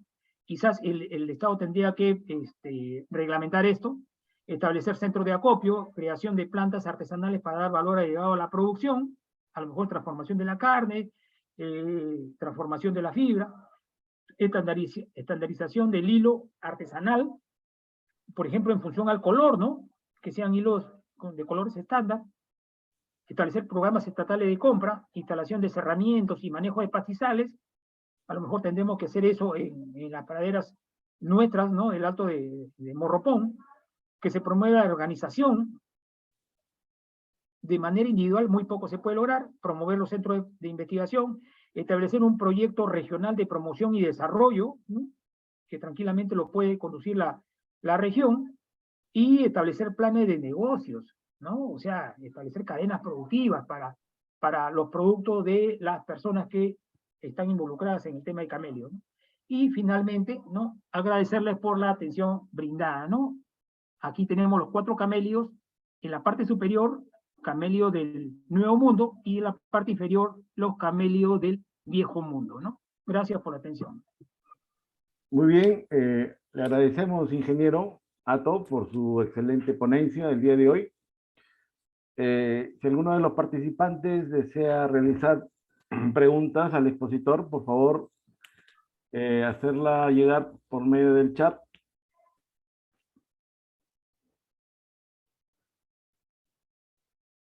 Bien, aquí hay una pregunta, ingeniero, del señor Arnaldo. Él pregunta, dice, ¿la textura de la carne de llama es igual que la carne de vacuno y otras especies que se consumen en la costa? Eso depende de la edad del animal, depende del sexo. Nosotros tenemos el conocimiento de que el animal, cuanto más edad tiene, la carne se pone con una textura más dura, ¿no? Más fibrosa. Ahora, normalmente el ganado vacuno, la producción de carne de ganado vacuno es, al inicio es ganado que está en condiciones extensivas. En algunos casos se mejora esto, dándoles un acabado en lotes de encierro, ¿no? Donde mejora. Pero en el caso de camelios, bueno, sí es con una textura ligeramente más dura en función de la edad. Pues, casi todos los animales están en condiciones extensivas, no hay crianzas estabuladas, ¿no? Se promueve, se recomienda la crianza semi-estabulada. En algunos proyectos han recomendado esto, en camelios, en alpacas, las crianzas semi-estabuladas, inclusive con pastos cultivados, pero esto no es siempre, pues, ¿no? Entonces, si un animal está completamente extensiva, en crianza extensiva, entonces, lógicamente, la carne va a ser neofibrosa. Y eso lo hemos comprobado cuando en la Universidad Nacional de acá de Piura hemos hecho trabajos de investigación. Por ejemplo, en el tema de caprino y ovinos, hemos evaluado esto, ¿no? La característica de textura en función de la edad y la característica de textura en función de la especie. Entonces, normalmente, ¿no? La carne procedente de caprino, en las mismas condiciones que el ovino, ¿no? En funciones de edad, es ligeramente más, tiene una textura más dura. ¿Por qué? Porque el caprino es un animal que camina mucho más, ¿no? Y está en una condición ecológica distinta a lo que tiene el ovino. Entonces, en resumen, sí puede haber una variación, ¿no? Que en este caso lo podemos, digamos, a favor del vacuno, pero que se pueda mejorar con un manejo, en el caso camelio, ¿no? Y una saca adecuada de animales en función de la edad. Muy bien, ingeniero, excelente su respuesta. Aquí tenemos otra pregunta de la señorita Yohomira. Ella le pregunta, ¿cuánto es el valor de la fibra en el extranjero? Bueno, el valor en la actualidad ya ha descendido, ha bajado. Anteriormente se hablaba hasta de $500 el kilo de fibra, ¿no? Llegó un momento de $500, pero ahora normalmente, bueno, no sé, en realidad ha descendido, no sé cuánto tendrá ahora, pero el mercado nacional en algunos casos no le paga pero ni $15, ¿no? Sobre todo a los pequeños criadores, ¿no? Ni $15 le paga por kilo de...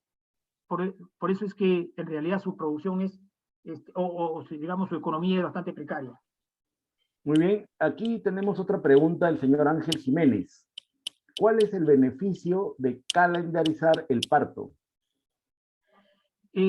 Bueno, el parto se calendariza en función a la fisiología del animal. Dado que los animales entran en celo, ¿no? En los meses de diciembre a marzo, entonces, lógicamente, en esa época vamos a colocar o vamos a manejar la reproducción. Entonces, la canalizamos. Ahora, lógicamente que eso, dado de que la gestación dura entre 11 a 12 meses, entonces, el próximo diciembre, el próximo enero se va a producir el parto. No es que nosotros lo calendaricemos o la gente lo calendarice, sino que, de acuerdo a la fisiología, eso se va a hacer. Pero, coincidentemente, ¿no? Es favorable esto, ¿por qué? Porque en esos meses se da la lluvia y hay una producción forrajera que va a asegurar la lactación de las crías. Muy bien, ingeniero. Tenemos otra pregunta del señor Ray Castillo Gallardo. La pregunta del señor Gallardo es la siguiente. ¿En qué se diferencia al manejo en ovinos? Es distinto, totalmente distinto, ¿no? En principio, en el caso de ovinos, si me dicen de condiciones extensivas, en condiciones extensivas quizás podríamos decir que es similar y que los rebaños de ovinos van a andar junto con los camellos, con las alpacas, ¿no? Bueno, eso en ciertos pisos ecológicos, porque estamos hablando de más o menos 2.500, 2.800, ¿no? Pero si ya hablamos de pisos de 3.500, entonces ya ovinos en realidad no van a poder entrar y solamente van a quedar camellos. Entonces, el manejo ya ahí ya no se va a dar, ¿no? Solamente van a quedar... Pero en cuanto a los ovinos, bueno, es algo similar. ¿Por qué? Porque el manejo de los ovinos también es calendarizado, ¿no? ¿Cuál es la reproducción de los ovinos? Los ovinos entran en una situación de anestro. Anestro que significa que ciclan todo el tiempo, pero que va a llegar una época en que no se van a reproducir. Cuando decimos anestro, es decir, hay una partícula A, anestro. El animal, el celo de los animales se denomina estro. Y cuando un animal está en anestro, quiere decir que no está en celo. Entonces, los ovinos nuestros entran en esa etapa por influencia ambiental, por influencia del fotoperiodo. Cuando disminuye la longitud de hora de luz, ¿no? Reducen su tasa reproductiva. y a medida que los días van creciendo, y estamos hablando más o menos a partir de octubre para adelante, entonces ya se va reactivando los ciclos y empieza nuevamente el proceso de la reproducción. Pero también coincidentemente la reproducción en ovinos, bueno, aquí la gestación es mucho más corta, estamos hablando de 5 meses, se va a dar más o menos en los meses de mayo, ¿no? Abril, mayo, y que va a coincidir todavía con pastos, ¿no? Muy bien, ingeniero. Tenemos otra pregunta de la señorita Carla Mori Silva. Ella pregunta, ¿cuál sería la relación macho-hembra en monta natural? Y en caso de inseminación artificial, un eyaculado, ¿para cuántas hembras sería en esta especie de animales? Bueno, en el caso de monta natural, lo que se recomienda básicamente es, bueno, en principio hay que tener conciencia de que los machos que están en un rebaño tienen que ser del mismo color, ¿perfecto? Siempre. Blanco con blanco, negro con negro, marrón con marrón, ¿perfecto? Ahora, entonces, el número de machos que debe estar en el rebaño debe estar en función de aproximadamente de 20 a 25 hembras por macho. Esa es la relación, pero quizás es mucho, ¿no? A lo mejor debe ser menos de, alrededor de 20 animales, ¿no? No debe ser más. En cuanto a la parte de la inseminación artificial, ¿no? Que me preguntó cuál era. Sí, le ¿El pregunto, eyaculado? el eyaculado, ¿para cuántas hembras sería en esta especie de animales? Ya, eso sí, no tengo conocimiento propiamente porque no trabajo en inseminación en camellos, ¿no? Yo trabajo en inseminación en ovinos, en caprinos, en vacunos, ¿no? Pero en camelios propiamente no. Entonces, no te podría dar el dato exacto, Carlita, de cuánto es la tasa, ¿no? de dosis que yo puedo sacar por cada eyaculado. En el caso de caprino, yo puedo sacar por un buen eyaculado puedo sacar hasta 35 dosis, ¿no? En el caso de ovinos es similar o a veces un poquito más. En vacuno ya hemos visto, ¿no? En el caso de caballos se pueden sacar hasta 80 dosis, ¿no? Pero en el caso de camelios no sé exactamente, ¿no? ¿Cuánto será? Muy bien, ingeniero. Tenemos otra pregunta del señor Francis Gutiérrez Flores. Él pregunta, cuando habla del cruce de vicuña en estado silvestre, ¿por qué si se le dio las condiciones para la inseminación artificial no se logró más de un solo parto?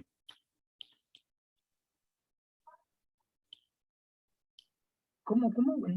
Perdón, le repito la pregunta, Ya, por ingeniero. favor. Dice la pregunta, cuando habló del cruce de vicuña en estado silvestre, ¿por qué si se le dio las condiciones para la inseminación artificial no se logró más de un solo parto?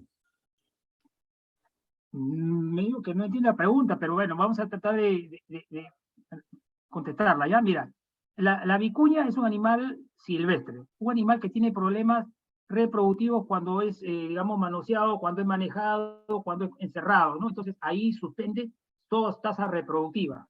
Entonces, si entramos a inseminación, porque no conozco ningún trabajo de inseminación en vicuñas, la verdad, no hay trabajo en vicuñas. ¿Por qué? Porque ese animal, en el momento en que nosotros lo cajamos, es un animal que va a estar estresado y por lo tanto el estrés va a ser perjudicial para su reproducción.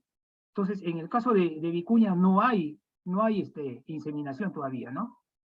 Muy Salvo bien, que ya se está haciendo, pero no hay, ¿no? muy bien, ingeniero. Tenemos otra pregunta del señor Michael Navarro. Él le pregunta, ¿cuál es la ciudad que lidera la producción de camélidos? Puno, pues aquí en el Perú, Puno. Puno tiene más o menos el 33% de la población de camelios. En Piura tenemos más o menos un promedio de 200 llamas, ¿no? Y más o menos unas 100 alpacas, ¿no? 100 alpacas, de las cuales estas poblaciones están en Huancabamba, están en Piura, ¿no? En la zona, pues, en algunas partes de Piura, de acuerdo a la estadística del ministerio, y en Ayabaca, ¿no? Esos son los lugares donde se encuentran las poblaciones de Piura. Bien, una pregunta más de la señorita Nayeli Navarro. Ella pregunta, ¿cómo mejoraríamos la demanda de carne de camélidos en la parte del norte, ya que es poco conocida y generalmente es cara? Bueno, aquí lo que tenemos que hacer es, en principio, hacer promoción, ¿no? Hacer conocer a la población las bondades de la carne de camello, ¿no? Hacer quizás pruebas degustativas, ¿no? Hacer ferias en las cuales pues tengamos los animales allí vistos para que la gente los vea, y hacer pruebas de degustación de platos, de diferentes platos en función a la carne.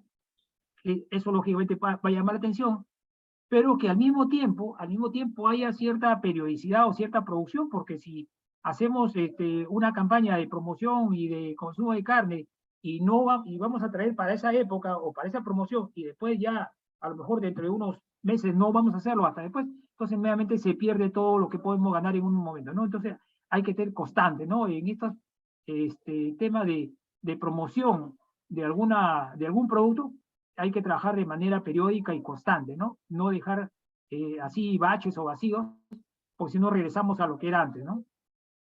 Muy bien, tenemos otra pregunta. Dice lo siguiente: ¿se ha intentado adaptar camélidos en la costa? Sí, no desde el punto de vista, vamos a decir, productivo, ¿no? Pero a nivel, digamos, de tener como una mascota, ¿no? O como tener algunos animales en costa, así, para una recreación, sí hay. Recordemos que muchos de nosotros hemos visto que en los parques, ¿no? En los parques de acá de Lima, de Trujillo, de Chiclayo y de Piura, a veces hay un señor que está tomando fotos con su llamita, ¿no? Jalando su llamita, ¿no? Entonces, sí. Ahora, ¿cuál es lo que se ha visto de que cómo es que regula su temperatura? Si bien es cierto, podemos decir que el animal va a sufrir, ¿no? Por una mayor sofocación en climas cálidos, pues la termorregulación que realiza el camello, en este caso la alpaca, también es por medio de la plantilla almohadilla plantar. Como no es córneo y es una membrana, ¿no? Y al pisar superficie fría, de alguna forma eso le ayuda a regular su temperatura.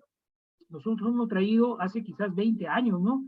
Camelios aquí a la costa, en la universidad, los cuales hemos de alguna forma trabajado como prácticas, ¿no? O material didáctico para conocimiento de los alumnos, y se han mantenido, ¿no? Y Piura, lógicamente, y la universidad que ustedes conocen, está en pleno centro de Piura, y los calores que se dan, lógicamente, son fuertes, y se han mantenido, ¿no? Entonces, sí hay, ¿no? Sí hay, es posible la adaptación, ¿no? Muy bien, ingeniero. Tenemos una pregunta del señor Leonardo Gallardo Timaná. Él pregunta lo siguiente: aquí en Piura, por las condiciones climáticas, ¿se puede adaptar un tipo de crianza que nos permita tener una crianza y producción adecuada de los camellos sudamericanos? Bueno, quizás ya hablando del punto de vista productivo, de un mayor rendimiento, se podría hacer, ¿no? Pero si me dicen, recomiéndenos dónde, yo le recomendaría la sierra, pues, ¿no? La sierra. ¿Por qué? Porque acá, si bien es cierto, se pueden adaptar, los animales van a producir, pero acuérdense de que la calidad de la fibra también está influenciada por el ambiente. Entonces va a salir una fibra muy reseca, muy, de alguna forma, hasta quebradiza, ¿no? Entonces, el clima frío de la sierra, ¿no? Va a favorecer la calidad de la fibra. Entonces, quizá la recomendación sería de pensar más en la sierra que en la costa, ¿no? Muy bien, la señorita Almendra Ramos pregunta: ingeniero, ¿cuál cree usted que es el mayor factor limitante para que en la Sierra de Piura no haya mucha crianza de camélidos? Simplemente la falta, ¿no? Dentro de las políticas pecuarias, ¿no? De nuestras autoridades, de las instituciones que tienen que ver o delinear esta política, simplemente no la han promovido, ¿no? Muchas de las instituciones del Ministerio de Agricultura a veces promueve pues la crianza de ovino, la crianza de cerdo, la crianza de vacuno, qué sé yo, esto del mercado de la leche, etcétera, perfecto, ¿no? Entonces está bien que promuevan eso, ¿no? Pero en este caso de los camélidos, aquí en Piura específicamente, no ha habido nada, ¿no? Nunca se ha hecho nada. Lo único que se hicieron los incas, ¿no? Y de ahí desaparecieron y ya no más vieron. Ahora, la universidad hace muchos años, ¿no? Trabajó con Frías para tratar de promover en Frías la introducción de camélidos, y tiempo después, ¿no? Tiempo después, una ONG que se llamó, creo, Solcode, fue la que logró, ¿no? Meter camélidos en Ayabaca y en la meseta andina de acá de Piura, pero en realidad no hay programa de este tipo, ¿no? Quizás habiendo estos ecosistemas que les he señalado y que son parecidos al ecosistema de las praderas altoandinas, entonces tranquilamente creo que se sustenta no aplicar a un programa de promoción y desarrollo de los camélidos. Las fotos que hemos visto, ¿no? Cuando hemos ido allá a evaluar los animales, en realidad están en buenas condiciones, ¿no? De carne y de producción de vellón. Por lo tanto, allí sí es factible promover, ¿no? Una crianza. Quizás es simplemente de aplicar con una política, o sea, tener pues no solamente el interés técnico, sino el interés político de desarrollarlo nada más. Muy bien, ingeniero. Tenemos una pregunta del señor Anthony Palacios Vergara. Él pregunta, ¿cuál es la condición actual de la población de camélidos a comparación de otras especies explotadas comercialmente por los ganaderos? Si me dices acá en Piura no hay nada, pues, ¿no? No hay nada. Pero si hablamos de a nivel nacional, ¿no? Entonces, los camélidos están en un piso ecológico, distinto a los vacunos, distinto a los ovinos. Y también el poblador que está en relación con ellos es diferente. El poblador andino con camélidos es distinto al criador de vacunos. Entonces, ambas especies tienen sus ventajas, ¿no? Ventajas comparativas importantes. Ahora, quizás más promociones o más proyectos a nivel nacional hay de vacunos que de camélidos. Quizás desde ese punto de vista, entonces los camélidos están disminuidos con respecto a otras especies, pues, ¿no?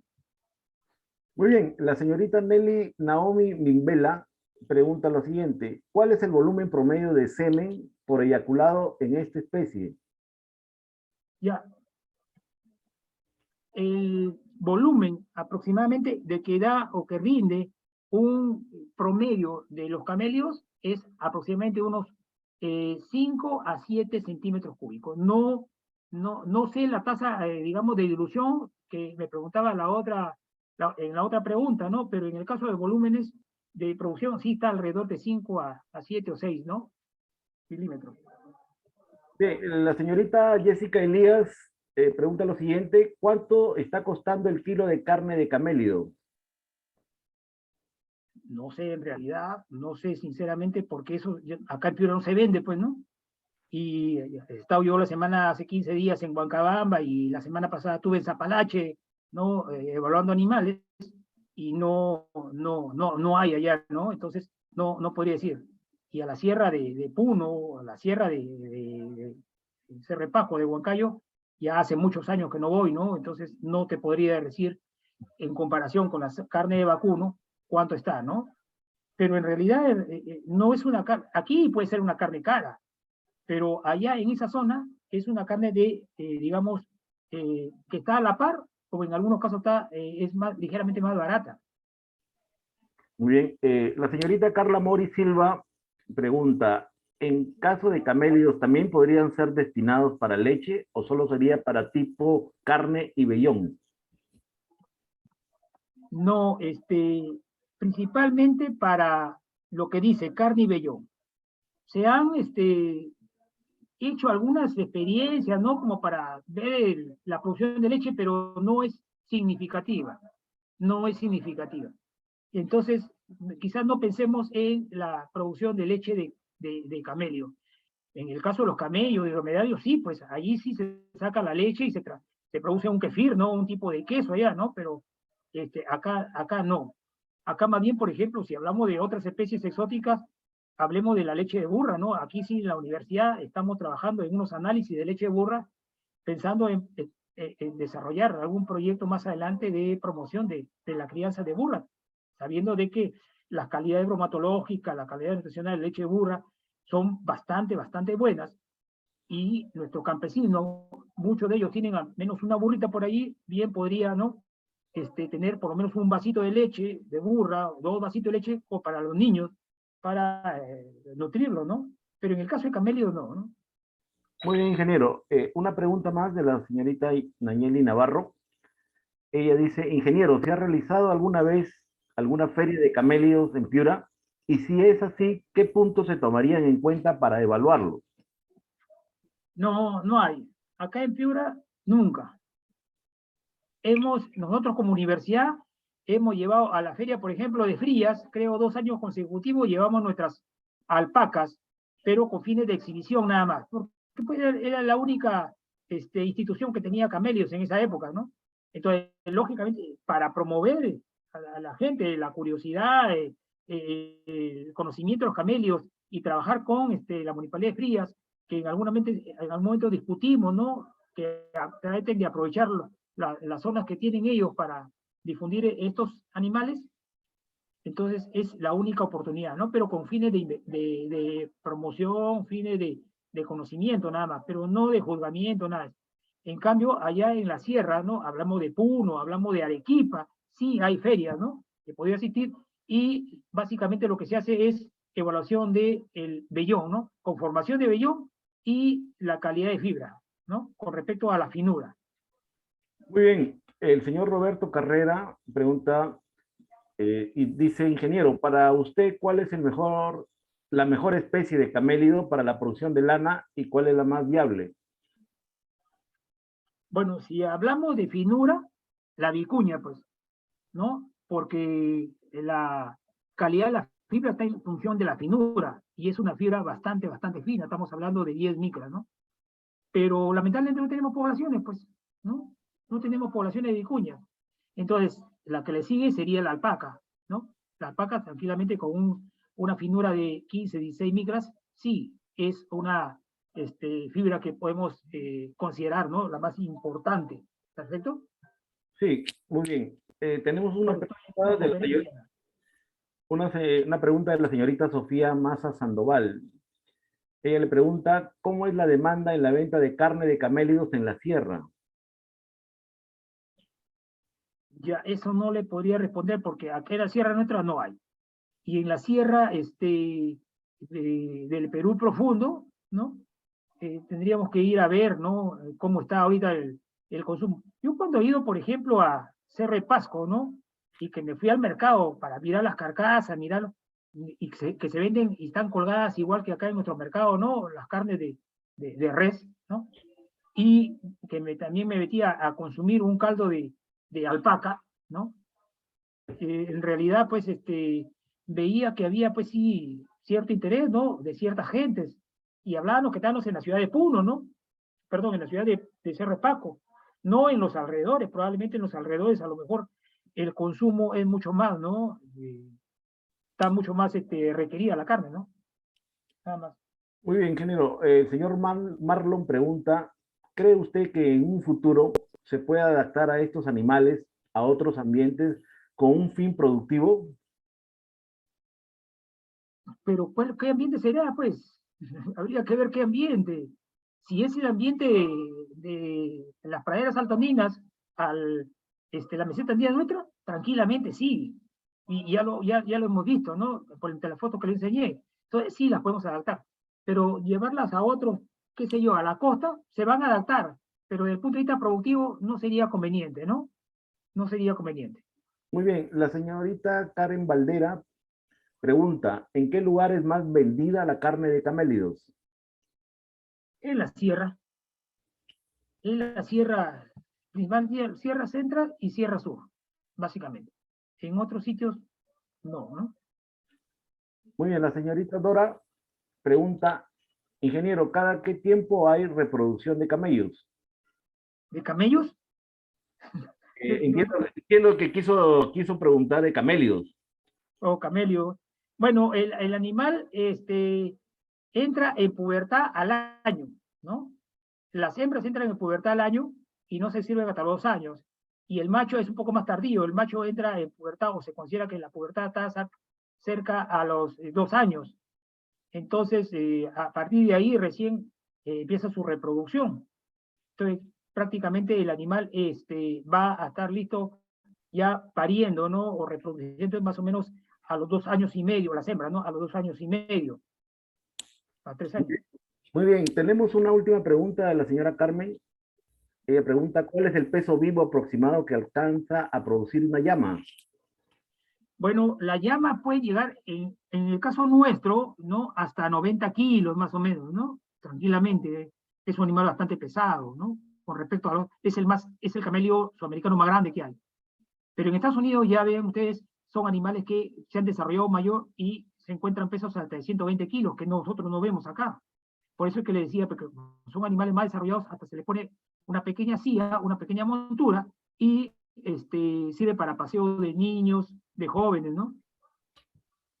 Muy bien, ingeniero. Esas han sido las preguntas de los participantes en el chat. No queda más que darle las gracias por su excelente exposición el día de hoy, la conferencia del día martes, denominados tecnológicos. Y ya habiendo concluido la jornada, a nombre del doctor Pedro Peña, gerente regional de desarrollo económico, y de la doctora Miriam Arévalo, su gerente de promoción de inversiones, le agradecemos por su ponencia el día de hoy, martes tecnológico, en el tema tecnología en la producción y reproducción en camélidos sudamericanos. Es un gusto, ingeniero, su apoyo en esta conferencia, y me da doble gusto volver a conectarme con usted después de algún tiempo. Ya. Habiendo sido exalumno suyo, le agradezco nuevamente por su apoyo y su participación. Ok, gracias a ustedes y gracias a todos los asistentes, ¿no? Hasta otra oportunidad, me pueden encontrar en la Universidad Nacional. Muchas gracias, ingeniero. Muy bien, con esto hemos concluido la jornada y agradecemos una vez más a todos los participantes y los esperamos para mañana la conferencia de los días miércoles industrial. Muchas gracias a todos los participantes. Muy buenas noches.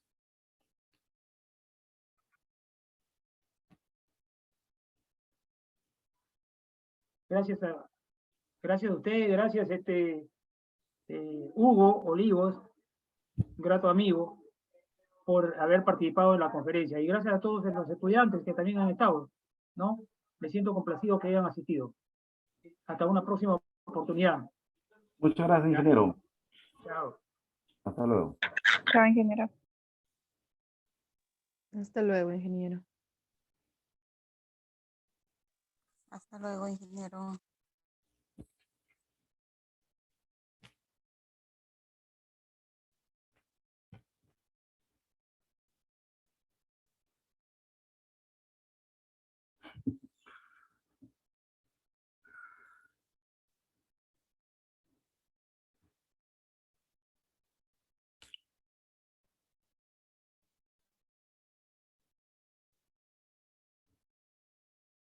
¿Sí, no?